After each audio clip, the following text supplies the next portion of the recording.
G'day guys, Lockie Wilmot here from Athletes Authority, and I just wanted to spend the time with you today to introduce the Amplitude boxes. These boxes are low amplitude plyometric utilities that can be used to improve all types of ankle stiffness, jumping, bounding and everything in between. Traditionally, they've been called Polish boxes, depending on where you come from.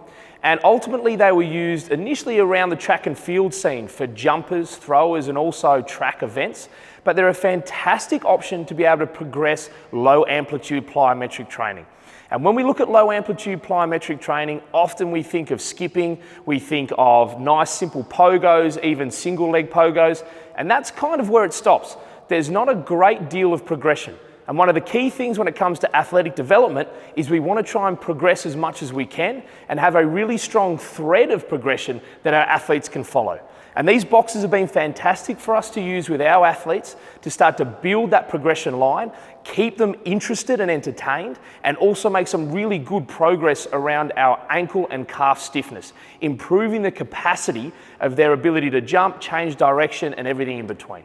So let's have a little bit of a look at these boxes and I'll take you through a few and how they actually work. So the two in front of me here are our A box and our V box.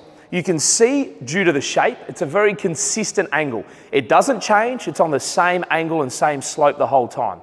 So as Brogan comes up and starts to add a very simple low amplitude option, which is just a double leg hop here. So he's just going to be jumping up and jumping back down. You can see as he moves up and down, the angle that the Achilles, calf and plantar fascia need to adapt to remains very consistent. Now you can do a whole heap of different options, but it's a very simple one to adapt to. As we come over here, we can look at our V box, which again, a very consistent angle, but now we have the opposing boards. So we can see when he jumps on, we can now get a little bit more medial lateral attack. So as he goes left to right, although very consistent angle, doesn't need to adapt to the angle, it is a nice opposing angle which allows us to get that medial lateral movement. As he comes back, we can start to see some more intense boxes. So we have our U box and our D box. The concave and convex nature of these boxes means that as you go up the box, especially with the D box, the angle gets less and less. As you come back down, gets more and more. So that angle is ever changing, ever adapting for that lower limb. So as we come over, if Brogues jumps on here with his single leg, a very similar option that we did here, he will still be able to get that medial lateral flow, but every single hop is slightly different angle. It is a slightly different adapter that he needs to make and make sure that he can improve each time.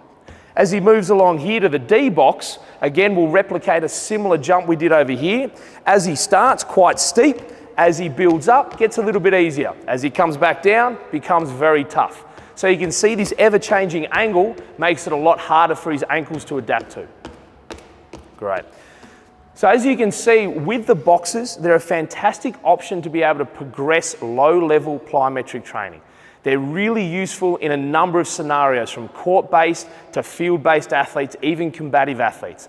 Really, really handy to have and can be sold in both pairs and a full set. So we can purchase simply the V and the A box, or just the U and the D box, or you can create the entire set and purchase them outright.